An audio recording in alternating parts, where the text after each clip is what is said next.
Hello everyone, हमारा आज का टॉपिक है चैप्टर 12 अकबर महान। हमने इस पाठ में प्रसिद्ध मुगल शासक अकबर के जीवन के बारे में पढ़ा।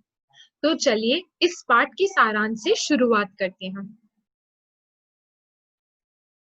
अकबर का जन्म आमेर कोट के राजा वासिल के महल में हुआ था। उनके पिता का नाम हुमायूं था और उनकी माता का नाम हमीदा बानो था। उनका बचपन संघर्ष के मध्य व्यतीत हुआ, परंतु इसी संघर्ष ने उन्हें अत्यंत साहसी और निर्भीक बनाया।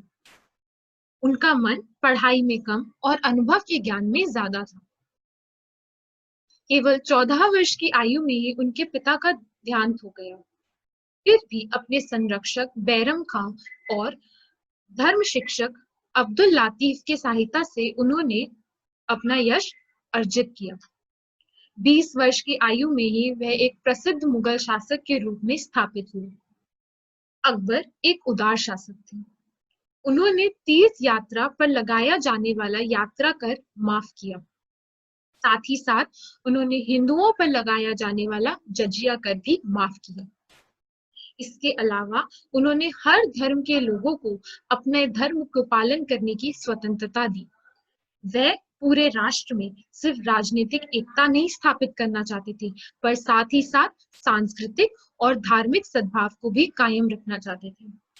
इसी सोच के साथ उन्होंने नया धर्म दीने इलाही भी स्थापित किया, जिसमें हर धर्म की अच्छी बातों को सिखाया जाता था।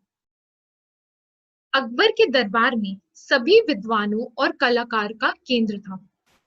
उनके दरबार में हर विद्वान, साहित्यकार, लेखक सबको बहुत ही आदर दिया जाता था। अकबर के शासनकाल को हिंदी पद्य का स्वर्ण काल भी माना गया है। साथ ही साथ हर कला में बहुत ही विकास हुआ था। अकबर ऐसे उल्लेखनीय शासकों में एक हैं जिन्होंने अपनी राष्ट्रीय भावना, धार्मिक सहिष्णुता और निपुण शासन से भारत के इतिहास में एक विशेष स्थान प्राप्त किया है। भारत का इतिहास उन्हें अकबर महान के रूप में सदैव याद रखेगा। अब इसके बाद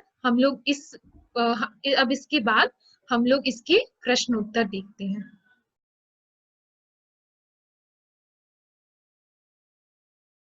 तो सबसे पहला प्रश्न है, अकबर अपनी किन विशेषताओं के लिए याद रखे जाएंगे? जैसा कि हमने पढ़ा कि अकबर बहुत ही उदार शासक थे। उन्होंने जब वह सम्राट बने तब उन्होंने देश की खराब स्थिति को सुधारा। उन्होंने एक नया धर्म भी स्थापित किया, दीने इलाही, जिसमें वह हर धर्म की अच्छी बातों को सीखते थे। उन्होंने धर्म की रूढ़िवादी सोच को हटाकर अच्छे तथ्य पर केंद्रित किया। साथ ही साथ अकबर का जो दरबार था उसमें सभी विद्वान और कलाकार का केंद्र था। अकबर के शासनकाल में विद्वानों का बहुत ही आदर किया जाता था। हम अकबर के शासनकाल को हिंदी कविता का स्वर्ण काल भी माना जाता है। बहुत ही प्रसिद्ध कवि जैसे कि तुलसीदास, सूरदास और रहीमदास इस काल में हुए। इसके अलावा भारतीय राष्ट्रीय संगीत को जन्म देने वाला भी अकबर ही था।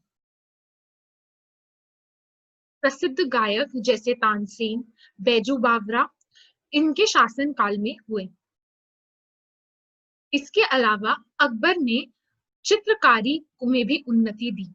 साथ ही साथ स्थापत्य कला को भी विकास हुआ। अकबर को अपनी प्रजा के प्रति बहुत ही सहानुभूति और प्रेम थी, और इसी कुछ विशेषताओं से के लिए अकबर बहुत को याद किया जाता है। अब दूसरा प्रश्न देखते हैं। अकबर ने दीन इलाही संप्रदाय क्यों चलाया? अकबर को ईश्वर की एकता में विश्वास था। इसी सोच के साथ अकबर ने दीन इलाही संप्रदाय चलाया। अकबर सिर्फ राजनीतिक एकता स्थापित नहीं करना चाहता था, पर साथ ही साथ सांस्कृतिक और धार्मिक सद्भाव को भी कायम रखना चाहता था। इसी सोच पर उसने दीन इलाही संप्रदाय चलाया। अब तीसरा प्रश्न देखते हैं, अकबर के दरबार में कौन कौन से विद्वान थे? अकबर का दरबार बहुत ही विद्वान और कलाकारों का केंद्र था।